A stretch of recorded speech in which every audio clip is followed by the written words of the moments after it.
फुलंब्री तालुक्यात अवैध वाळू उपसा मुरुम वाहतूक मोठ्या प्रमाणात सुरू असून याकडे महसूल प्रशासन दुर्लक्ष करत आहे।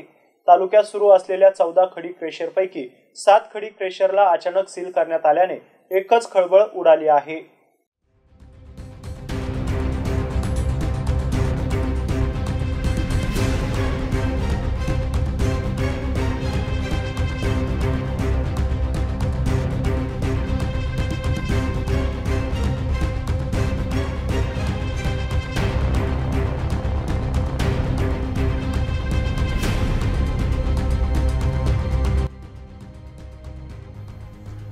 फुलंब्री तालुक्यात अवैध वाळू उपसा मुरुम वाहतूक मोठ्या प्रमाणात सुरू असून याकडे महसूल प्रशासन दुर्लक्ष करत असल्याचं दिसून येत असतानाच फुलंब्री तालुक्यात सुरू असलेल्या 14 खडी क्रेशरपैकी 7 खडी क्रेशरला 22 जुलै रोजी अचानक सील करण्यात आल्याने एकच खळबळ उडाली असून याबाबत सविस्तर माहिती अशी की रॉयल्टी, पर्यावरण परवाना, नूतनीकरण अशा अनेक बाबीमुळे तालुक्यातील अजिंठा स्टोन क्रशर गट number 228 Naigavhan, Maharashtra stone crusher गट नंबर 227 नायगव्हाण, साताळ पिंपरी गट नंबर 279, साताळ बुद्रुक गट number 307, Siddiqui stone crusher Umravati, Bhadra stone crusher गट number 52 Babra, Balaji stone crusher गट नंबर 71 बाबरा यांना बंद करण्याचे आदेश तहसीलदार डॉक्टर कृष्णा कानगुले यांनी दिले होते। मात्र तहसीलदार यांच्या आदेशानंतर देखील ते सुरूच राहिल्याचे दिसून आल्याने नेमका काय प्रकार म्हणून एमसी न्यूजने एक बंदच्या नावाखाली सुरू असलेल्या खडी क्रेशरवर जाऊन पाहिले असता तेथे सर्व काही कामकाज सुरळीत सुरू होते।